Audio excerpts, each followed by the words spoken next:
How confident are you in your ability to manifest what you want in your life? I'm sure you love the idea of manifestation, as we all do. The idea that you can take your thoughts and dreams and emotions and mix them together, put it on that vision board, and see the universe work in your favor. However, if we're being honest with ourselves, many of us feel stuck, stifled, and held back in certain areas of our life, like money or relationships. You may have very contracted emotions that come up that cause confusion and make it difficult to feel connected to those visions and to then stay in the action or in the movement towards them. And that can feel very self-defeating. We can beat ourselves up about that being difficult. If that's you, you're gonna love today's episode because I bring on my longtime friend, Dr. Ray Doctor, who just released his brand new book, All It Takes Is One, now a bestseller on Amazon. If you are living your life with life philosophies that are not who you are and support who you are, everything that you do and within that mindset is not authentic. And where we're not authentic, we don't shine. We don't create. We're just basically a robot doing the same thing like everyone else did. Ray's been a coach for the past 30 years and he holds a doctorate in psychology. And we drill into how to 10x your manifestation powers by first identifying the hidden beliefs that are causing you to feel these emotions and how to process that stuff, get through it on the other side so you feel in your power once again and able to move forward. This is a key step in the manifestation process. So if that interests you, you're going to love today's show. I'm your host, Eric Copelan, and welcome to another episode of The Music of Life. I'll see you inside.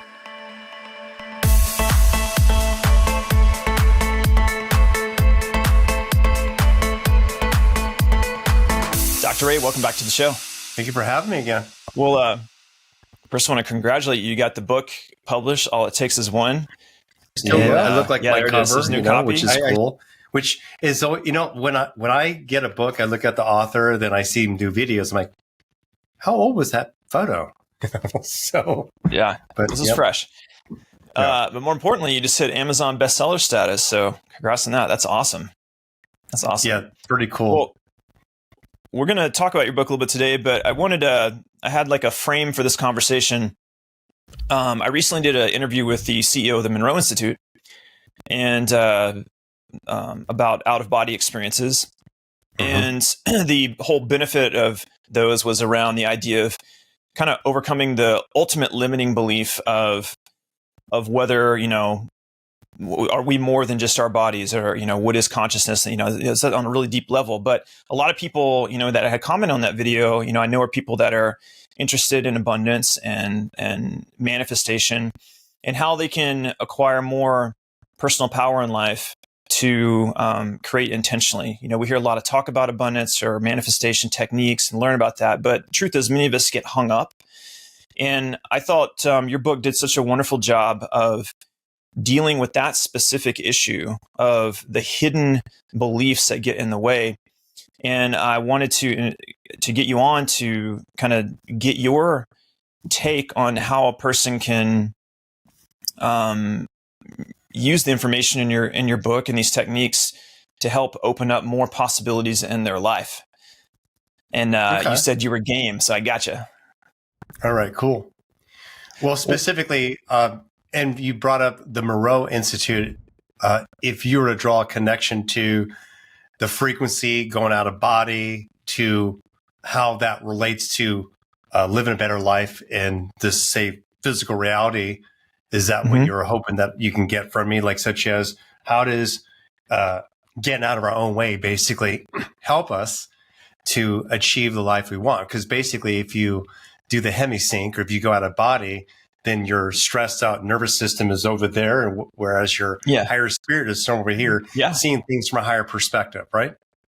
Yeah, that's a great point. Honestly, hadn't even thought of it to that level, but that's a really, so short answer, yes. That's awesome. Okay. I also, I have some questions based on your book, and I wanted to throw a couple of these at you too, if we just want to get the conversation going here. And the first one is just about because in your book, you talk about this idea that we can often have one, it's not that there's just one, but often there's really big ones. There's some really fundamental hidden beliefs. And you talked about how just getting past or being able to transcend one of those really big ones can have incredible impact on your life. And I thought if you could, being the author, you're so close to this stuff, and I know you've been a coach for 30 years, worked with many clients, but on a personal level, do you have any personal stories where like there was a hidden belief that you uncovered for you, and how did that impact your capacity to, manifest or, step into more abundance in life? Well, let's use the example of a person wanting to be an entrepreneur, that they're working a job that pays a bill and there's some security there for them. But this entrepreneur, this artist, whoever this person is, wants to know that they're going to be able to make it in life. And so what ends up happening typically is they're going to have to move through whether or not people like them or the product. They're going to have to move through the process whether or not they have the skill set and know how to manage the business, and that hopefully, say, people like the product or service. But listen to underneath that, what that person would have to have and embody. Trust in something greater than what you've come to know about yourself, to trust in what your outcome could be, besides like another person who tried maybe to sell those products or go off on his own, and knowing that you have the ability. So all of us, if we're trying to move forward, whether it's in a business or a relationship or anything else, we're all part of the collective narrative, which is filled with a lot of doubt. And it's not just other people's doubts, it's our own. And maybe it's not our own. Maybe it's something that came programmed when we were pre-verbal, such as we're at the kitchen table as a baby, trying to get food in our mouth, but it's all over our face. And we have a parent saying that life is really hard. It's really difficult to make it. Just be happy you have a roof over your head. And so just imagine this baby grows up as an adult. They're working at this shitty job and they want to become an entrepreneur. And they're going to have to go through all that programming, even the one where they weren't even really that conscious, coming from their parents saying that it's going to be really hard. Just be happy you have a roof over your head. And so if we want to achieve something, we're going to have to move beyond what we've been taught, what we've come to know. And that takes trust in something greater. So for most people, all they know is basically what people have told them and what they've experienced. And if they reach out to a coach like myself, or they start watching videos on YouTube like this to seek some type of support, they're still going to have to go through a process of questioning themselves, such as saying, who am I to be successful? Who am I to live an abundant life? Who am I to achieve these results when, after all, from the beginning of my life, my dad said, life is hard. It's really hard to make it, and be happy you have a roof over your head. For that person, their ceiling is really small. It's right here. Whereas for someone to be successful in relationships on this planet or in a career, you have to go beyond that. You have to go beyond that ceiling to basically test the waters and trust. So the person I described is myself. As well, because I grew up with parents who grew up during the Great Depression. So I actually got those messages. Yeah. They had to work really hard. They were really poor. They had the stable job that had benefits. And your dad was a World War II vet too, right? Yeah. So I had to move through all of that doubt to achieve the success I have had in my life. And so I went through all of that. I had a horrible relationship with money, such as when I was younger, I did start making more money, but I didn't heal, say, my money wounds. So I overspent. I had to claim bankruptcy because I couldn't handle all my bills. Plus, I didn't know how to take true responsibility for what I was creating in my life. And I had to start all over again. And when I did, within 2 years, I was in debt again because I had not healed my relationship with money. Yeah. So Yeah, that's awesome. You mentioned that you had a desire. In other words, you had some type of vision of being like an entrepreneur. And in sales, we would call that like, everyone has an idea. There's something that excites you. There's some, and you're going to feel some positive emotions around it. This idea.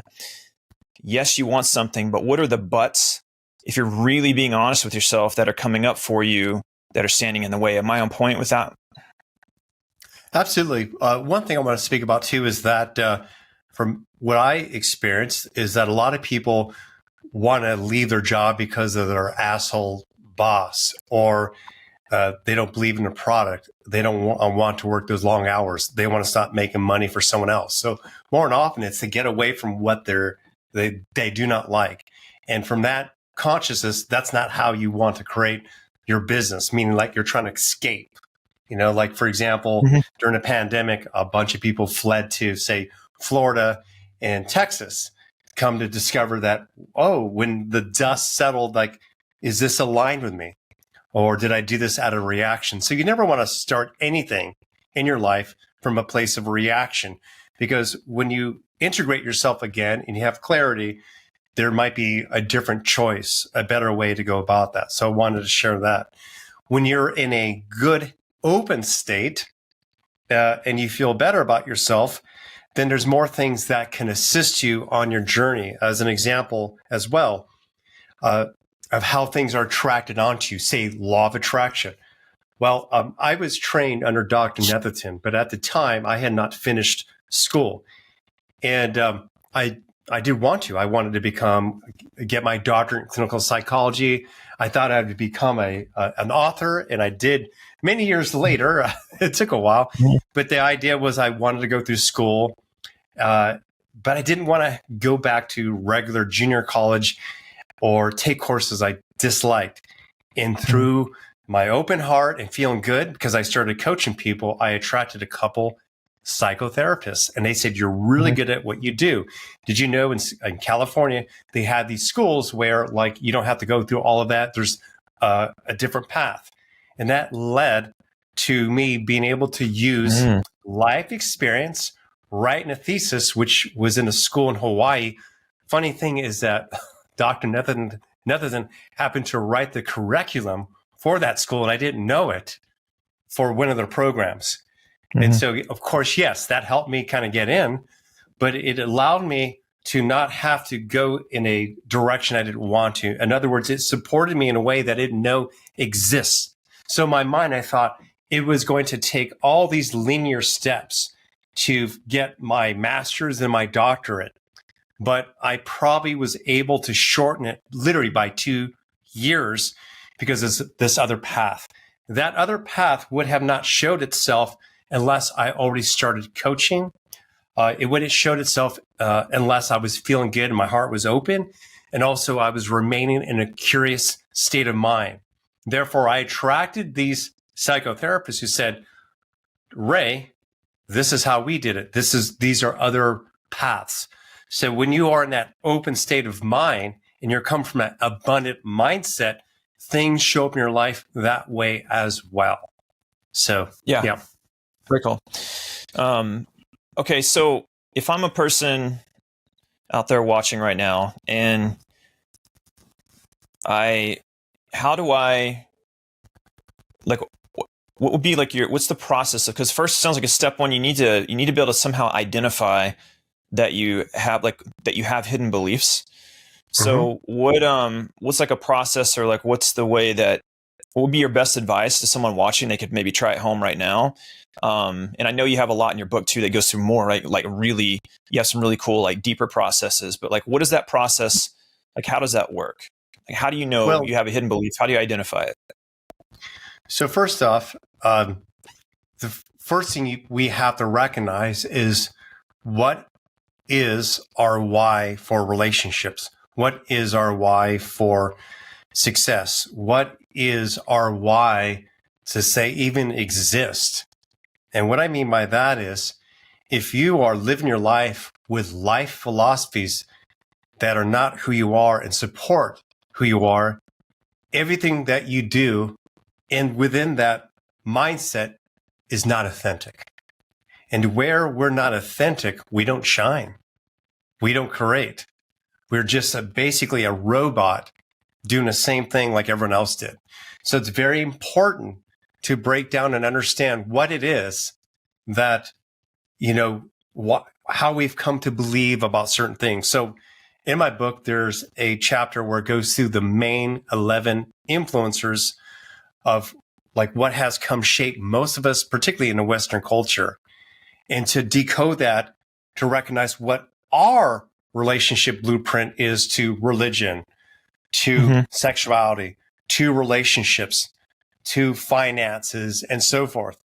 From just that little simple process, you'll recognize, that I might be doing whatever it is I'm doing right now because someone else told me that's the way it's supposed to get done. And so from there, you start basically breaking down clearly, like in a clearer way, your map, your relationship blueprint to what you want to improve in your life. That would be the first step. Number two, and I'm just going to leave it at two, we can continue on, would be this. Even though you now have this map, now that you have clarity of where you want to go, on any journey towards becoming, you're going to hit unhealed trauma. You're going to hit blocks. Yeah. You're going to hit self-doubt. So you do this process also, and that is Byron Katie's work. And that is where you'll ask the question, is this true? How do I absolutely know this is true? More than often, the response is it's not true. Who do you become when you have that thought? Like, what happens in your body? How do you act? Do you yell? Do you become reactionary? Do you withdraw? And then the fourth question is, who would you be if you didn't have that thought? Who would you be? How would you act? And more often people will say, I'd be confident. I'd be smiling. I would I would feel more like myself, and I wouldn't come off as awkward. So I have a process in my book where there are questions that ask the reader to really break down clearly what is in your way. Because if you say, my mom is in my way, this person not saying they're sorry to me is in my way, if you break it down, you'll recognize it comes back down to this. What can I do anyway? How can I take responsibility anyway? How can I move in this direction anyway? Because it's just a thought that's blocking me. And with those types of thoughts, it generates negative emotion. So as an example, all of us, maybe there's only one person who has not had this experience where they have received a text message when they're stressed, or when they're tired, or when there's a lot of distractions, and it feels heavy in our body. What the hell is that? There's this heaviness that's being generated in our body. Then we might look at that text message the following day or after we take a walk, and it feels easy. Well, when we read that text message, something shifted in our consciousness, even if it was just taking a nap. But we now perceive it as just a request. We receive it as maybe a question or curiosity. We don't see it or experience it in a negative way. Therefore, we don't feel overwhelmed. And so the reason I'm using this description with you, Eric, is that everything you resist will persist. And it persists as heavy emotions in your body. But remember, our emotions don't define us. Our emotions don't define us. They guide us. They help us enjoy life. They also help us avoid danger.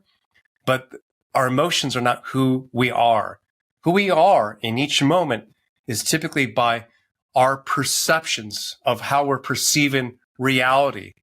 And how, like, for example, we might perceive a text message as negative as one moment. We create the experience of negativity in that moment. We take a nap. We look at the text message.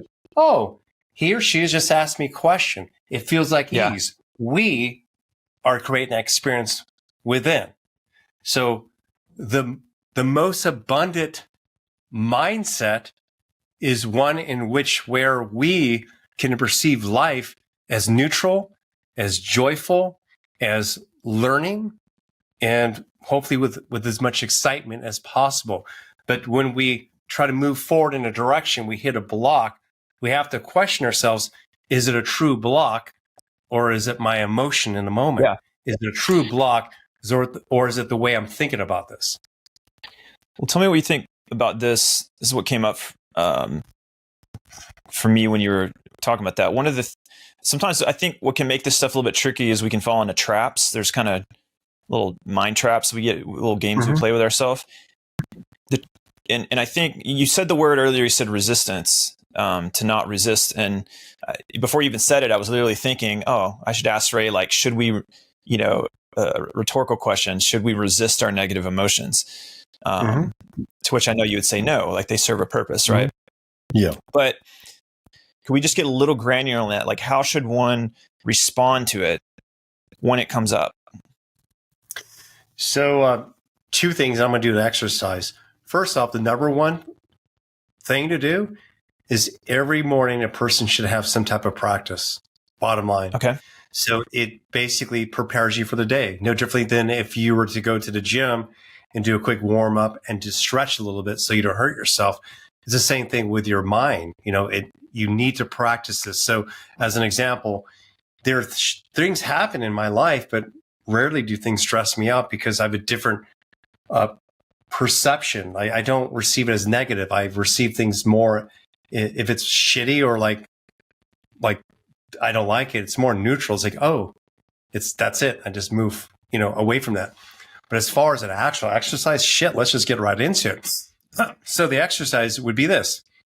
So first practice this and then try it out there. Okay. Maybe practice it 2-3 times. So if you're listening to this or watching this, is allow yourself to go to an experience that it's not something that's really heated right now, but something that you can think about that maybe feels unresolved or that when you think about it, you still feel some trigger.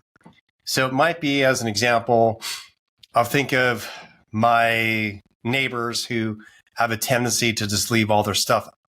They don't clean up after the kids and their stuff's all over there. And I'm finding myself having to move their toys out of the way when I'm driving up this alley. Okay. So I don't really have a strong reaction to that, honestly, but it's light for me. It's like, yeah, it's a preference. Like, why don't you clean up after your kids? So now imagine I am projecting it away and I'm holding that energy in my solar plex, such as, why don't they do this? I can't believe this. Raw thoughts. They are so sloppy and inconsiderate. I would never do that. Those whatever slobs, I go into just judging it for a moment because the truth is I probably have some of those thoughts.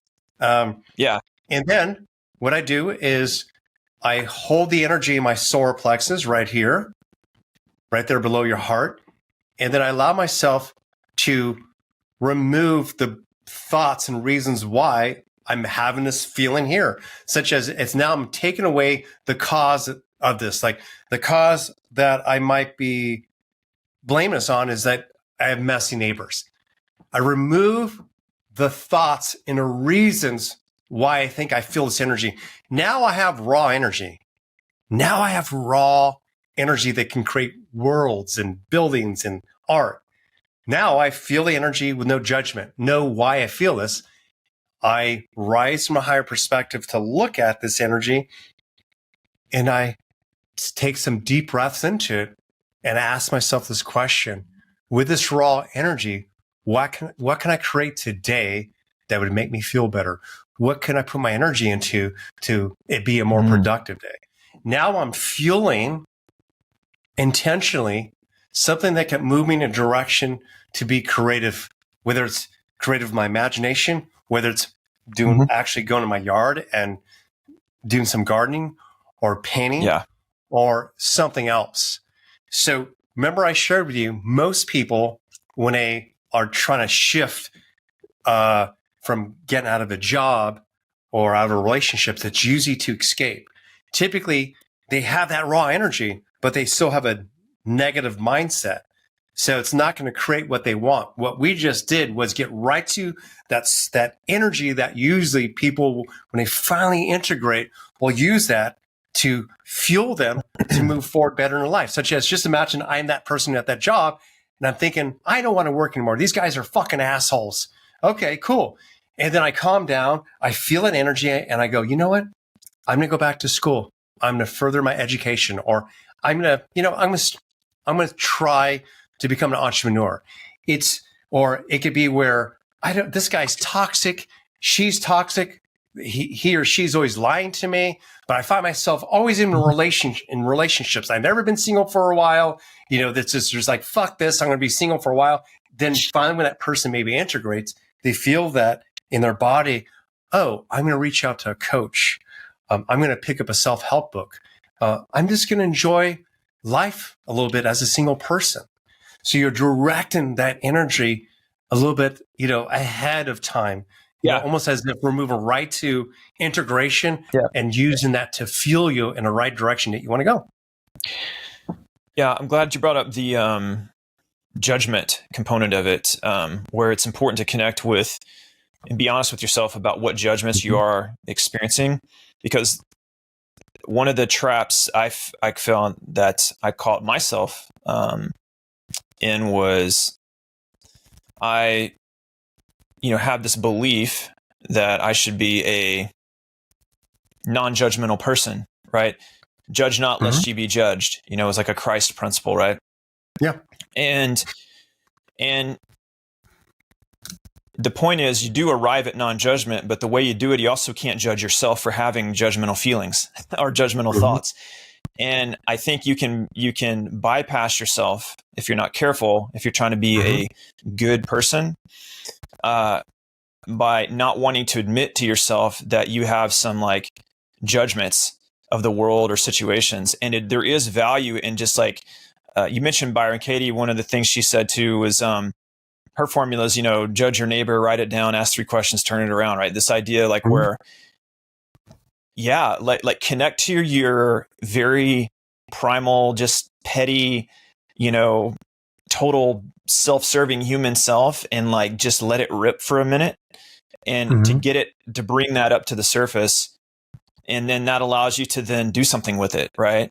But if you don't, and I'm really getting granular on this because I want people watching to understand like the steps that go into this, because it's the little details that can matter. And if you don't allow yourself to know what that is, you're not giving yourself the opportunity to transmute that or shift it in the way you're talking about shifting, to say, how could I use this energy to create what I want instead of feeling limited, right? How do I redirect this energy? Because it's just energy, right? It's emotional energy that's blocked. How do I redirect it into a way that where I feel connected to and to power? So I just wanted to make a clear distinction on that for anyone watching. It's like the point of admitting that you have judgment is so that it doesn't act unconsciously out in the world in ways that you're not aware of. You want to bring it up in the privacy of your own mind, in your heart, and not be afraid of that. That was just, for me, something I was taught through, I had this fear of like, no, I unconsciously wasn't wanting to admit to myself that I had some like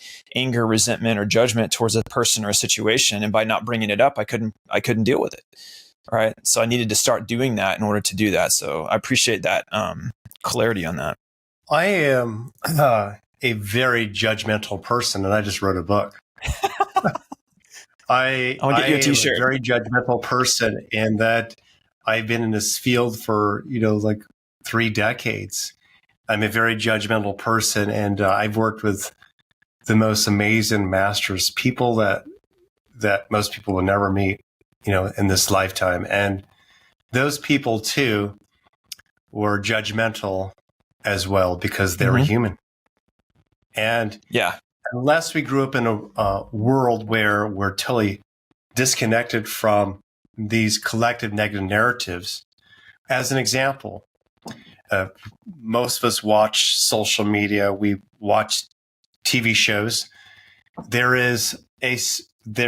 are different archetypes that they show on TV, like a hero, a villain, and it basically plays off of humanity. But also what plays off of humanity is the hot girl, the hot guy, the person who is more successful. Mm-hmm. And therefore, that in the movie, it always shows that person doing something better, getting something maybe we think we want. Mm-hmm. And therefore, unconsciously, like, we're always comparing ourselves to other people. For some people, it's constantly, and it puts them into depression. And then sometimes it's once in a while, like someone like myself, where I might see a coach who has a program that has really good copy or something, and it seems to be taken off. And I might have a moment like, God, why? Particularly if, say, something of mine was struggling. But then I also kind of go, good for him. I want to celebrate him because we're all connected. And I notice that the more I celebrate other people's wins, I seem to win. But we all go through that once in a while. Even this video we're making, you might be looking at it like, shit, like I messed with the SEO and I hope it does well because it excites me. You're not necessarily looking for attention, but it definitely feels good, Eric, if like a lot of people like this video and they're engaged. It's just like, it's equity and just exchange of energy. But you have a moment, you're like, why is this one doing better or not doing as well as the other one? And we have moments. So hopefully when we soften ourselves in our hearts, we can kind of just look at it as more contrast, as a moment of like, oh, there's a part of me maybe it's still insecure, or, oh, I guess I'm a little bit stressed and basically I'm not seeing the bigger picture of this. But it's really attempting to remain in a heart, even when we're judgmental, because what ends up happening is that we end up recognizing what we're judging within ourselves, our own shortcomings. Yeah. Well, I'll give a personal example, an anecdotal example, because you brought up the whole, post on YouTube. So I had mentioned the Monroe video, so and I have got quite a bit of feedback on it, but some of the feedback was critical, and there was people had an expectation that I should be more of like in an interview role, and I should let my guests talk more, for example. That was the thing that came up. My experience of the interview was we had a blast. I've known her for many years, and she texted me after, and we had a great time, whatever. So my initial reaction when people made that comment was like, I felt the contracted emotions. I felt like, who are the, like I felt judged, or I felt like judged. So, and then what does my judgmental mind do? It makes you, I can be a smartass. Like I can be a witty. I can use my tongue like a sword if I want to. I could really hurt someone, right? And I know that. And a knee-jerk reaction is to like reply on social media and hit back, right? But I sat with it and I said, first of all, what is my judgment? What am I really experiencing here? And what I was experiencing was what I had said. I realized I had a good time and really enjoyed it. And it kind of just, I guess I had an expectation that people would think the same. And so when I looked at it from their perspective, I said, well, I can see that they just value, there's a certain style that they value. They had an expectation, and that's okay. That's what they value. And they're just sharing their opinion and their experience of it. And the more I sat with that, I could see both sides of the coin. The contracted emotions began to go away, and I just kind of felt neutral about it. And then I was able to reply with my truth was just that I actually appreciated their feedback, because that's actually valuable information for me to know that people, there's different styles and different approaches to these things. And it had me do some research. I looked into different podcast formats. There's conversational ones, there's talking heads, there's interview styles, whatever. And I realized okay, there might be a time where I shift more interview or a time, whatever. It was just valuable feedback to get. And it wasn't any judgment of me as a person, whatever. It was just a person's opinion.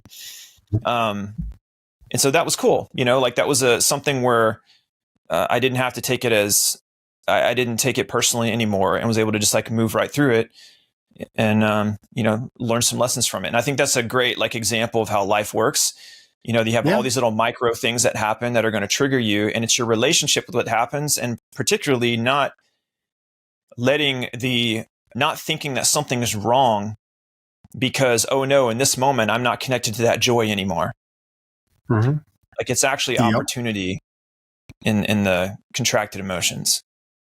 Yeah, you're strengthening your life yoga through that experience. And therefore, it gets easier when things happen like that. I have removed every one of my reactions on YouTube and everywhere else after the fact, because when the storm calmed down, and I just went, God, like, why did I even put that out there? And it always came back down to that. I have this expectation that people would enjoy it the same way, to where it's like, well, more than anything, when people project something really distorted that's so far removed from like my reality experience, even when it's really dark, it's like someone throwing mud on my painting, And then I step back and kind of go, well,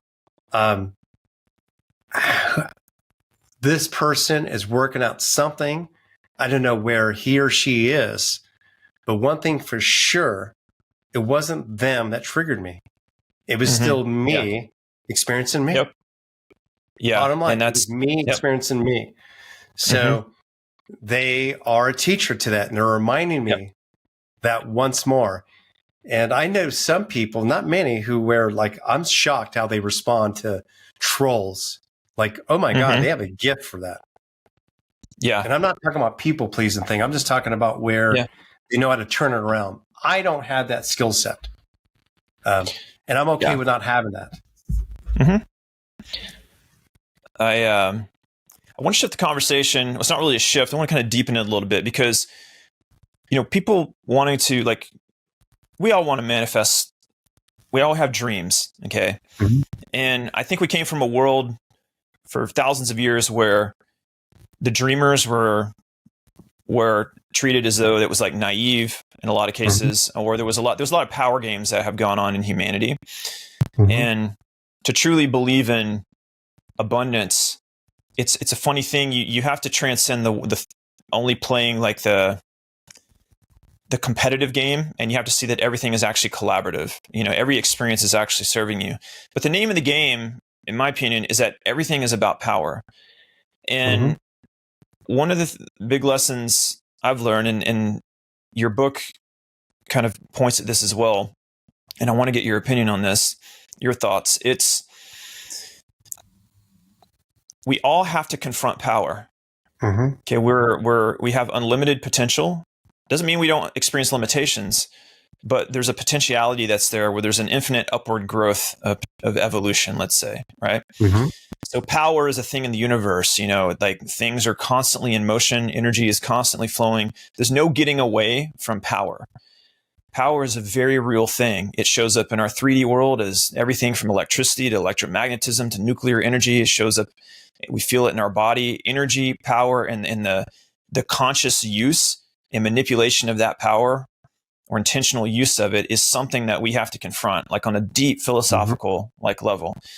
And the way I see it is it's our relationship with that power is what determines our level of consciousness. And you get these games, there's power that is here's what I'm trying to say. When I brought cells up before, for example, cells, the process of cells is based on how the human mind works. It's problem, reaction, solution. You have a problem, you have a pain, and you want to move towards a better future that creates a sense of vision or desire. You have these buts, or the resistance that stands in between it. If you can satisfy or resolve those resistances, you'll move towards a solution. So in sales, if you're the person who can offer a product that really drives solution, and you can speak to that person's pain that they're in, what they want, and then help them overcome their objections, it'll remove the resistance, and they'll make a decision to move towards you and exchange energy to acquire that product. That's how it works. And manifestation is exactly the same. However, I think what can scare people in the 3D world is that these same powers can be used for manipulation. So in other words, if I have a shitty product and I'm just trying to serve myself through greedy means, I can also use someone's emotions against them, and I can play to their fears and dangle something in front of them that presents itself as a solution. But really I'm getting them to bypass their own power and go do something. You kind of see that in the world, like politics, you see this kind of thing. So I think that can create wounds in people. You mean like Facebook algorithms? Yeah, like it's just an algorithm, right? It's like it's in and of itself. You still have a relationship with it. It's going to reflect back to you what you're interested in and what you respond to. Yeah, exactly. Right? So it's funny when you say that. Just for example, I brought up Facebook. There are things that my brother, he is all about I don't want my privacy to be stolen. It already happened.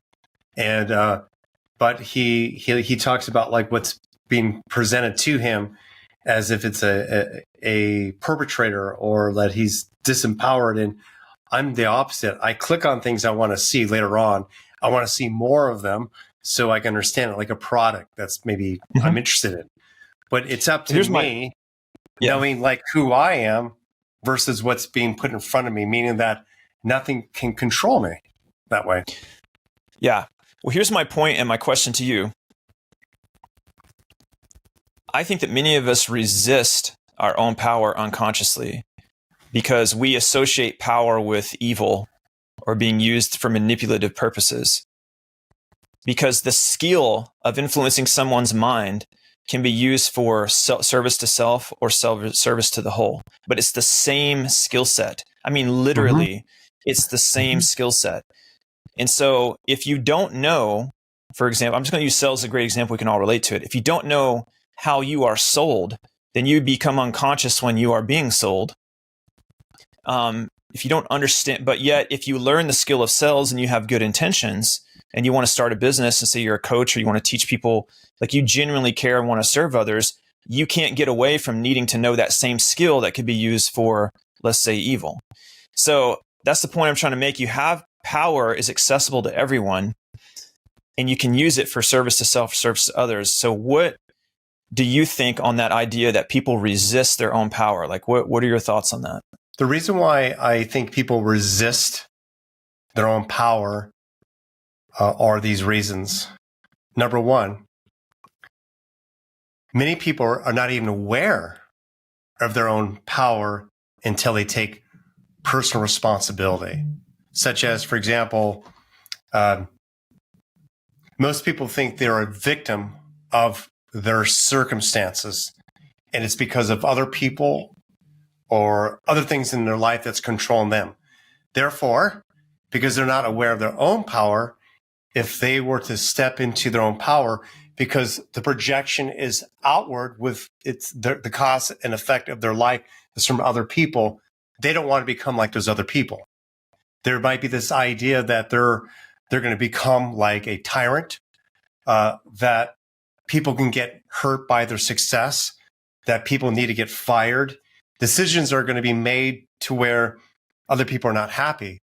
And there's some truth in that, which goes to the idea that to step in your own power also, what happens is that your family members, people who once had been close to you, or at least you commiserated with, also even misery, they're going to see that power and they might either try to kind of pull you in to still be sad like them, to where they might not want to hang out with you, to they might say, hey, you think you're just all, better than us.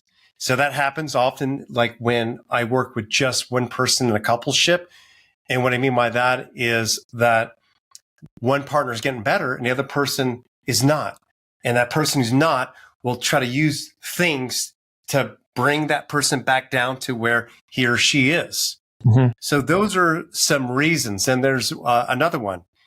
It's even the idea what people think power is. And that is this. A lot of people think power is having money or influence. A lot of people think power is like your physical might and how you could be stronger towards another person. But that's not true power. In fact, it's the opposite. If you have to force someone to think and be your way, that's not power at all. That's manipulation. That's fear. Yeah. True power can lead and be on its own. True power will attract others who want to be part of your team. True power will light up other people's true selves to where that they'll want to support and move in that direction with you. So as an example, the opposite of that would be like this. If I were to talk to my girlfriend, you're going to do it this way. We're going to do this way because it's better. And it's just the way it is. Just say it's something we want to create in our life versus I'm already in that state of beingness, such as where I'm trying to get her to go is to the gym, or I'm trying to get her to think a certain way like me. When I start going to the gym, when I start feeling good and I start talking about how this has benefited my life, she's going to get lit up. And I don't have to force her to get into the gym. It'd be more like she likes how I'm lighting up and it lights her up. Therefore, she's like, hey, let's go together. Let's work out together. It's kind of like that. So when we are truly authentic ourselves, we're in the ultimate power because others will also want to be part of that because it's going to connect to that part of themselves that is just waiting to awake. I love you gave the example of the gym. It's very practical. So, that is true. If you go and you step into, you step into doing something that's lighting you up and that you believe is in your best interest for your health, and it's something that's authentic. Now, you said that in that by leading by example that you notice you have people that will follow. You gave your girlfriend's example, but I also know that's also reality that you could go start doing things for yourself, and the person you're with could feel quite triggered by that and could feel they start to feel contracted emotions, and they could, if they're not conscious of it, they would unconsciously want to not support you in that, not maliciously even, like it doesn't have to be malicious, but just they could unconsciously, kind of talk down on it or not support you in that because it feels uncomfortable with them that you're actually challenging them by setting an example that they aren't yet willing to follow. They also know that you're elevating your life and they aren't in that area. And that can create a power dynamic where people want to play, or a false power dynamic where there's a competitiveness that could go on of like whose will is going to win. The will of the person who unconsciously doesn't want to move, or the person who wants to create. And that can rip at the fabric of a relationship. And I think that's why this can be very visceral and real in the 3D experience, that this ties into how we relate with everything, because you might feel, say, well, I'm not supposed to have my partner feel bad. And therefore you might start feeling guilt around going and doing something good for yourself. Yeah. So that brings us back around to your work. And so that would be, maybe, could you break that one down just as, cause I love to give practical examples. Like you're trying to do something good for you, but someone in your life feels triggered by it and you start to feel guilt and maybe anger or whatever it is, because they aren't supporting you. How would you handle that?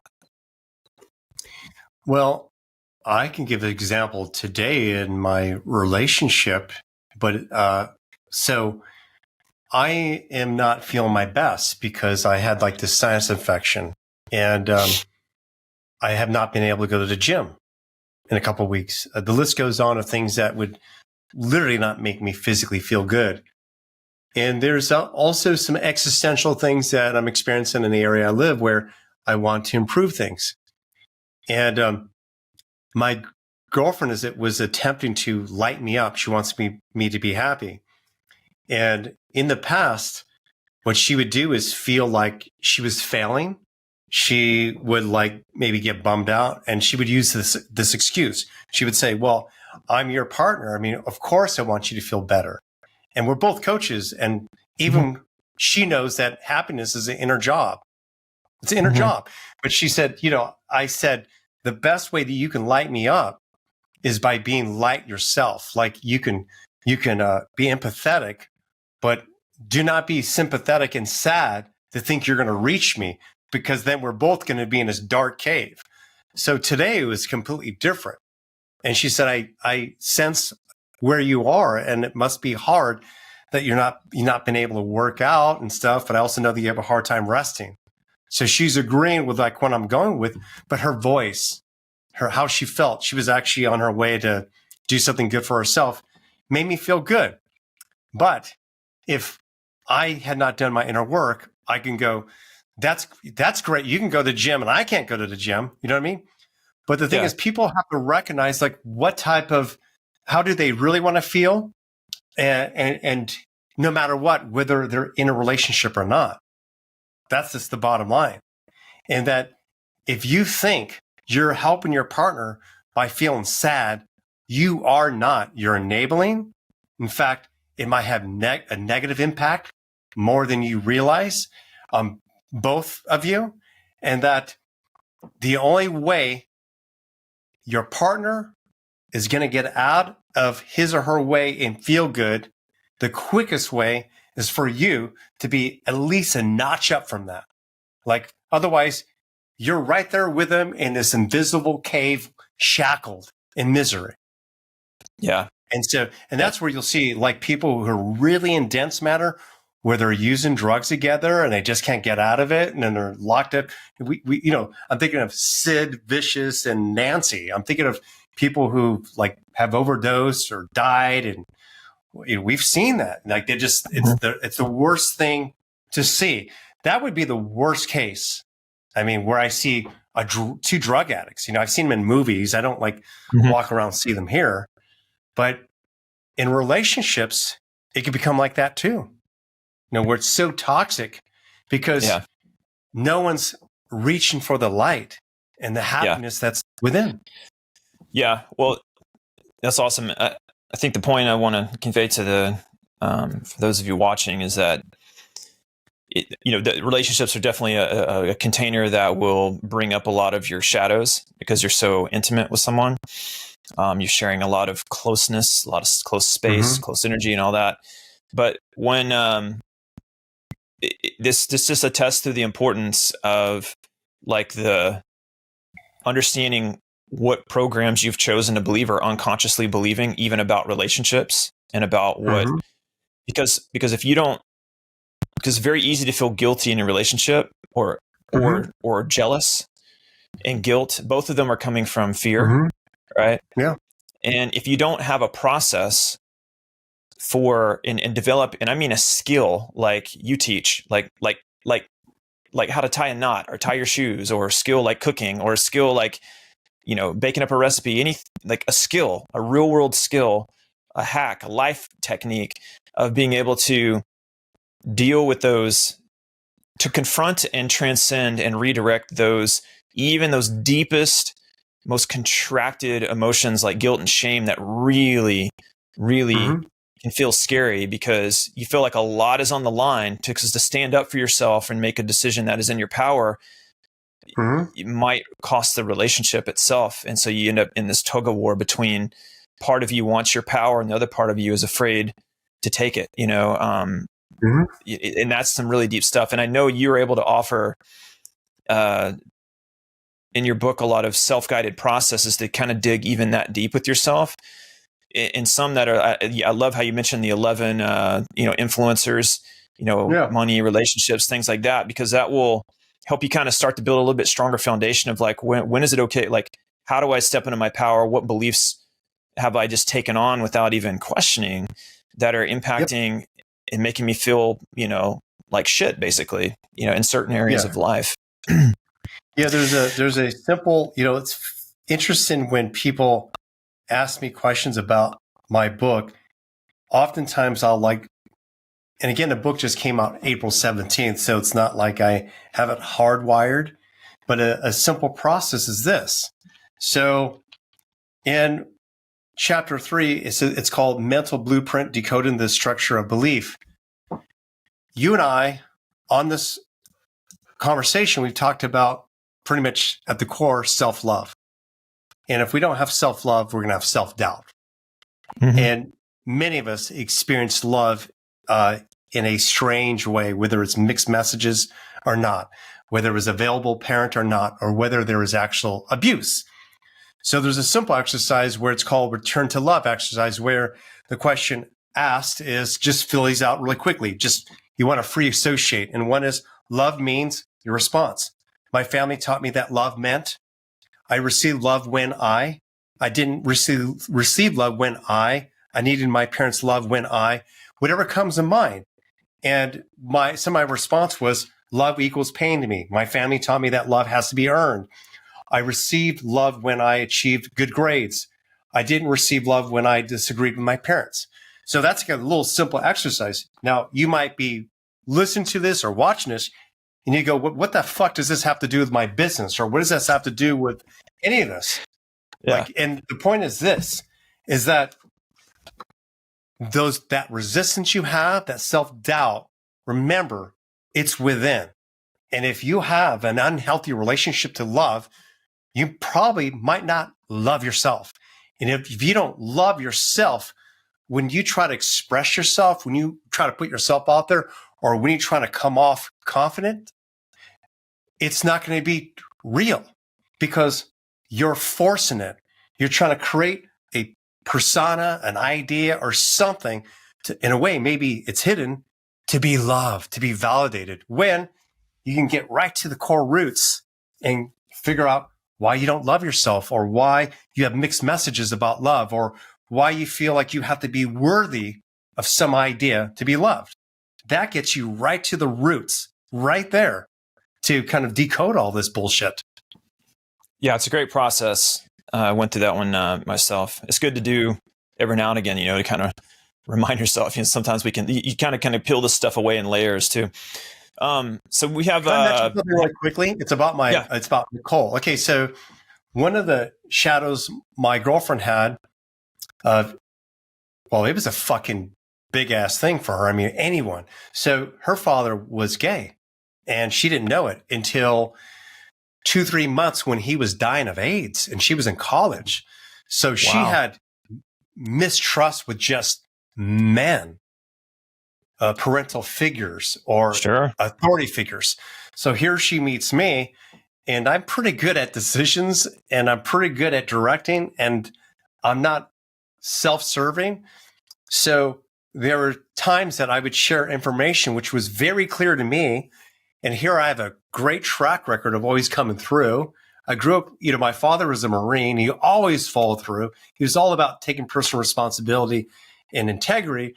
But my girlfriend wasn't. At first, it was where I thought she was doubting me. I'm like, don't you trust my direction?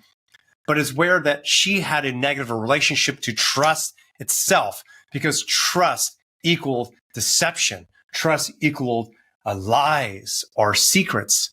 And that was something that was still hidden from her.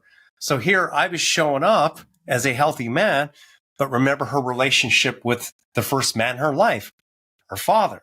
So it wasn't that she needed to heal anything with her father. She'd come to accept him, love him. She was by his side when he passed away. It was beautiful. It was 20 years ago. It was where she needed to reevaluate, what is my trust to myself? By not trusting him, I stopped trusting myself. If I can't trust myself, can I trust Ray? And so again, it comes back to ourself and looking at those relationships that we have, that we, for example, our relationship to money, to spirituality, to trust itself. We need to see whether or not it's healthy. And it's truly something that there's this flow in our life with. And if not, then shit will just keep showing up in our life. We'll keep facing ourselves again and that new problem. Yeah, it comes up and it ends up being a pattern in your life, different relationships, same problem, Even the unconscious belief that you should be somewhere else versus where you're at right now, that you shouldn't be having this issue, that you shouldn't be having this challenge is not rooted in truth. The truth is that you are. Otherwise, you wouldn't be feeling the emotion. And so even thinking you shouldn't is a resistance of it. And that kind of gives you your permission slip to step in and start to have compassion for the self. And and also be willing to learn and go through some type of process, get the help that's going to help you to reframe those beliefs. We'll put a link. You have a website for the book. I believe it's all it takes is one book.com. And Yes. I'll put it right here. And it's currently on Amazon. It's a bestseller, and it's available in print and in Kindle. And in the not too distant future, you'll have an audiobook, but not quite yet because it just came out. And I have kind of a final question more about like what's going on in the world today. It's 2024 at the time of us filming right now. What are some of based on looking at like things going on in society today, war, politics, the certain current social issues, cancel culture, things like that. These can be very challenging, and there's a lot of new challenges for people to face. What would you say are some of the top collective unconscious shadows that you see emerging in societal behavior today? Well, what's interesting is that it's a whole nother podcast there, but yeah, well, there's been a war that's been going on for thousands of years. We can talk about that. There have been,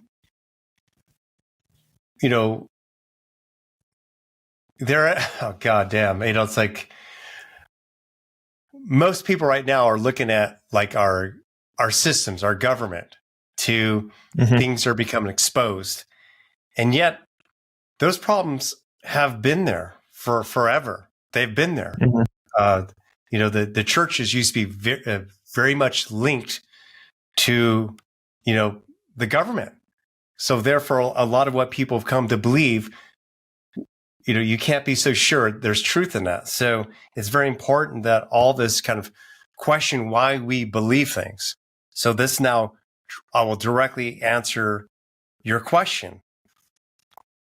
Number one, it's important to look at our own relationship to uncertainty and not keep projecting that onto the news, whether or not someone's going to be the new president or not. We have been in a state of uncertainty for a very long time, okay? And uncertain people make decisions that are not holistic. So if you have children watching you, you want to make sure that you're clear with who you are, you're decisive. So they're modeling that same thing. They come from integrity, and they have some certainty about their own life and well-being. Okay? So number two, people are having major trust issues, which is very similar to the uncertainty. And that is where, can I trust this information I'm seeing online? Can I trust these guys who are talking on this podcast? Can I trust? Turn it around. Can I trust myself if I make a bad decision? Can I trust that I can make a new decision? Can I trust that life is going to be okay by whatever mistakes I make? Can I trust I can learn from this? That's another one. Number three, where am I going to be in the future? That's connected to uncertainty and trust also. Well, are you happy where you are right now? Most people maybe are going to say, well, I wish I could have a little bit more of this. I'm okay, but no, they're not happy right now. Okay. So if you're in a state of consciousness where you are not happy, how the fuck can you determine your future? Yeah. Meaning that if you're stressed out, how can you foresee anything positive? So it's hard to plan a vacation with a lion in the room. Yeah. So look at what's within 3 feet in front of you. Look what's important right now. Start with the little things, such as your children, your garden, or, what's important right now. Take little steps. Improve what's in front of you right now, even if it's as simple as not eating as much, or even walking a block, or not eating fast food, or by not looking at Facebook for one day. Just a simple step to move yourself more in a direction of feeling positive. So take simple steps so you can be in your body and grounded and connected to your emotions now. And then maybe you can see what's next. but take baby steps. Those are just what I would share right now. I can keep going on and on and on. Yeah, but this is great. Core roots, because most people are projecting onto the news, the elections, money. We have had these challenges always, and it's become more amplified. So it's very important for you to calm yourself and be in the eye of the hurricane. Yeah. Okay. Yeah. Very good. Well, you and I have an invitation for those watching, and that's very much related to that. If you're watching to this point, you're someone who cares about manifesting. In other words, you want to live a life of intentionally. You want to feel connected to your power. And the truth is that we all are swimming in a sea of ideas, as an ocean of collective unconscious shadows that are being played out on the world stage, that in ways that are in the open, and there's a lot of fear and stuff going on. And one of the symptoms of this, and you're not crazy and feeling off, or feeling that there's having your power feel a little rattled. I've certainly have gone through that. Ray's gone through his own stuff. It's something that it's a thing. Okay. It's a thing. And one of the things you may be seeking, for sure, get Ray's book. You can get it on Amazon or Kindle. At the time of this video, it's you can get it Kindle for as little as $1.99. In the future, it may go up, but at this point, it's still there. To begin doing some work on your own at home, because you're going to start to feel relief. Because once you see your power, you will step into it. It's about having the option and becoming aware of it. It's a rational decision at that point. You'll do it and you'll feel better. And when you see solutions, you'll do it. But another thing that is important is support and having community. And we have an invitation that makes available to you access to Ray's expertise and other coaches like myself that can provide a group coaching container and community experience that's very unique. Something that is built around the principles of stepping into your power, where as a group, you get to go through your own processing, bring up what are some of the challenges, and get real-time working through those things so you find your power. And we're talking about transformations that can happen in minutes, things that you might have been working on for months or years, your whole life, to get much faster resolution on it. So you can get those snags, cut those strings of fear that are swimming around, and you're feeling in your body, and have support and community in doing that, and be able to have access to this for a fraction of the cost as it would to get one-to-one expert coaching with someone like Dr. Ray, who is a rare breed in the world of coaches. If you're interested in that, it's not quite open yet, but we have a waiting list. It's called the Soulful Synergy Squad. I'll post a link right here and also put it in the description. Just go to that page and pop in your email. And when the time comes, we're still working on it right now, kind of working out the kinks and what our intentions, what the container is going to look like. But that's your way to get on that waiting list. And we'll have some initial offers. There'll be ways you can jump in and try it out we know for sure we'll be letting people try it out for like a month for a very, very Starbucks price type, offer to just try it out to make sure it's a good fit.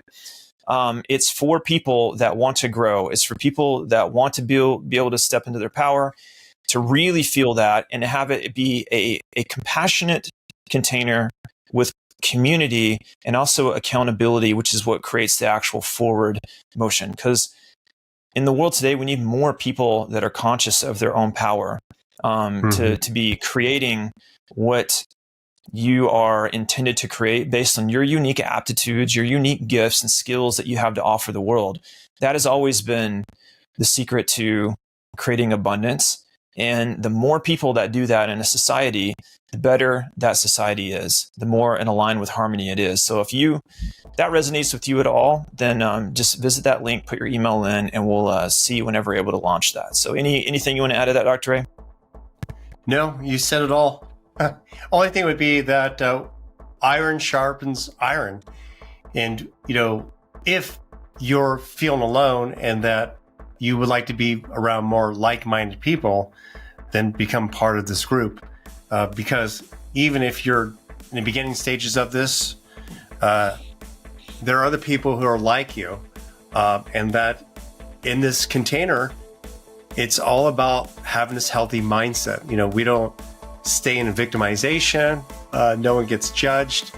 It's all about up-leveling ourselves together. Well, appreciate you coming on again, Dr. Ray. We'll have more in the future. And until then, we'll see you later, man. Thanks, brother. Later, guys. Hi, it's Dr. Ray here, and thank you for watching this video. I really appreciate your support, and you are the one who drives this channel. So if you like to be notified when new videos come out, please subscribe to my channel and push the bell button so you are notified when new videos come out. I appreciate you supporting this channel.